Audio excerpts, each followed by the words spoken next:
Joining me this morning on AM Agenda from Sydney Labor frontbencher Jason Clare. Good morning, Jason. Well, good morning, Kieran. And with me here in the Canberra studio, Liberal MP Jamie Briggs. Jamie, good morning. Good morning, Kieran. I want to start with you. First of all, interest rates are up 3.25%, but they had been at 50-year lows. Isn't this just expected that it's up from that emergency low? 50-year lows, but of course still internationally quite high. This is the inevitable result of the reckless spending that Kevin Rudd and Julia Gillard have entered into over the last few months. They're spending like a drunken sailor, like Paris Hilton at a sale, and we've seen the results of that. And unfortunately, Australian homeowners have paid a little bit yesterday, and I suspect they'll pay quite a bit more in the months ahead. What we've said very clearly from the start was the stimulus was too big. That's what Malcolm Turnbull argued very early on, that there would be too much money into the economy, too much competition with those trying to borrow. What we're saying now is cut the waste, cut the wasted expenditure that Julia Gillard Memorial Halls. We've seen a $1.7 billion blowout in that program alone.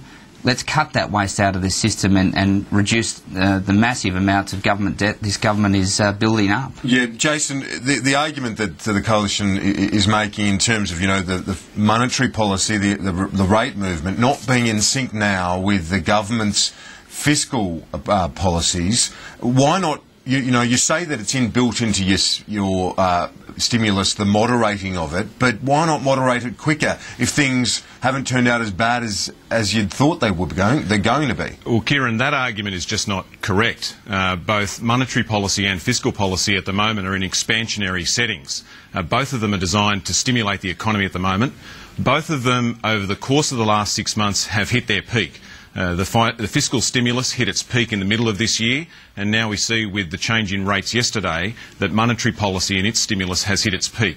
And both are designed to taper away as the economy recovers. Now, you made a good point at the start of the program that interest rates have been at record lows, the lowest they've been in 50 years, what the Reserve Bank Governor called emergency lows.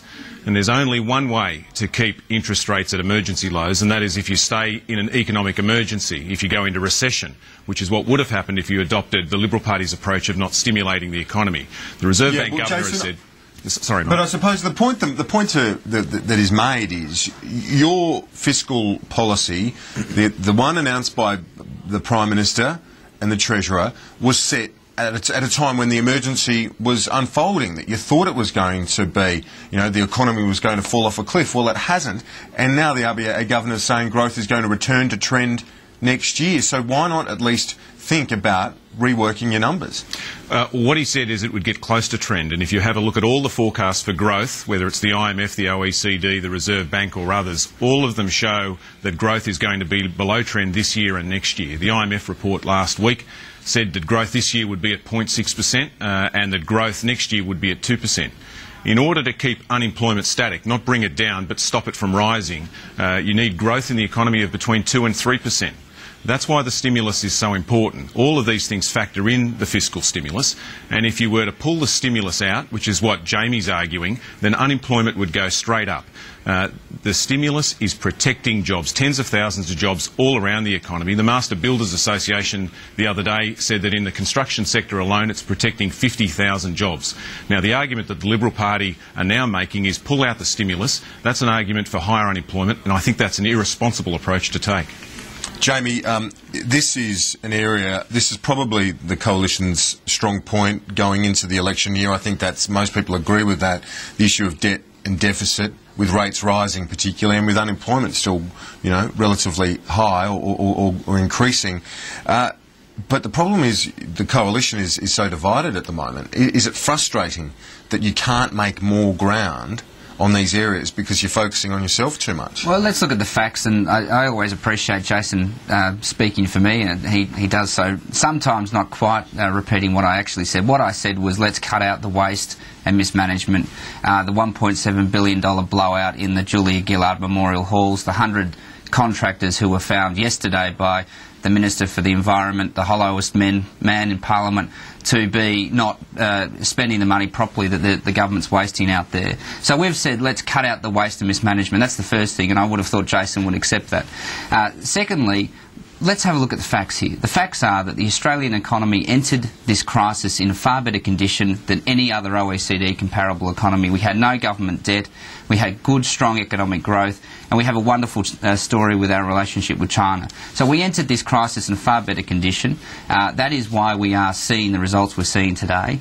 But unfortunately, because this government is spending so much money, they are building up so much debt. You know, they borrowed $26 billion Jamie, to hand on out. On the question, and these arguments are obviously going to be made time and time again, but unfortunately for the coalition, what's been the focus the last few weeks has been your own internal stoush, and it's because some of your colleagues are dissenting, aren't agreeing with what the leader has to say, the leader taking them on. It's just not the best look. Well, look, you know, we all know in politics that disunity is death. We all agree with that. It is a challenging time. However, what is clear is that the Australian people are now seeing the results of Labor's reckless spending. They're paying the price for Labor's reckless spending. I would have thought Jason would be concerned about schools knocking down school halls to rebuild them, for instance, which is occurring in Sydney. He knows very well about those. You know, look, the Labor Party are nothing else if not on message. They are very disciplined. They're run like a North Korean sort of communist organisation where you have the thought police at their national conference at the front who tell people what they're allowed to debate and what they're not allowed to debate. We understand that's how they operate. We, of course, have a different setup. We have a democracy operating in the Liberal Party, which, of course, sometimes has these types of external stoushes which are not the best reflection. Okay, Jason, in terms of you know, the government's approach to this emissions trading scheme, there are threats of a filibuster from the coalition at the moment that they might push the vote on beyond Copenhagen. What really does the government have in its armoury to stop that? Well, this is a sign of weak leadership. I think if John Howard was the leader of the Liberal Party today, you wouldn't have this problem. The reason the Liberal Party have found themselves in this mess is because Malcolm Turnbull doesn't have the authority or the power to lead his party. This is the big problem that Malcolm Turnbull has. If he was half the leader, this would be resolved by now. I think actually that Malcolm Turnbull will be successful here. I think that he'll get his way, but it will be at enormous cost. There are a lot of people in the Liberal Party who will be very upset that they're forced to vote for something, to vote for amendments that they just don't believe in. Most of the people in the Liberal Party are climate change sceptics. And what Malcolm Turnbull is asking them to do, it's the equivalent of asking the Labor Party to vote for work choices. And it'll leave a very bitter taste in the mouths of a lot of Liberal Party people, all those climate change sceptics who are forced to vote for this legislation. They don't want to do it. It's why a lot of backbenchers in the Liberal Party are telling me that they think Malcolm Turnbull joined the wrong political party. Matthias Cormann, Jamie, just one more question on this issue. He's quoted today, he's written an email to your leader suggesting that an ETS might not be an option at all if there's not an agreement in Copenhagen. But Copenhagen's just about the targets. It really isn't about the setup, the system. What's the Liberal senator talking about in that respect? And does that show the divide, the depth of it? Well, let's look at the facts here. I mean, Jason talks about, you know, the division and so forth, and that's, of course, part of the Labor spin. That's what they want to create. Are you saying there's no division, Jamie? Or? Well, no, what I'm saying, Jason, is if you were serious about climate change, you wouldn't be playing politics on the issue. And we've seen time and time again with Kevin Rudd, with Penny Wong, with Julia Gillard, and unfortunately with Jason on occasions, although he's not as bad as the others. All they want to do is play politics on this issue. And why do I say that? Well, if they were serious about wanting to get this bill through before Copenhagen, why not introduce it in the last sitting week? There is no reason to wait for the 3 months. If it's the same bill, if they think they want to get this bill through, they're waiting for the 3 months for political reasons. That's the only reason they're doing it, to create a double disillusion diversion, to try and put pressure on the opposition, to try and make the story about Malcolm Turnbull. Now, the truth is, Kevin Rudd and Penny Wong need to answer, why have they created a scheme that will cost so many Australian jobs, that will force emissions offshore? And two areas are a good example of that. In the US scheme, which is before the Senate, the Waxman-Markey bill, there's a debate about agriculture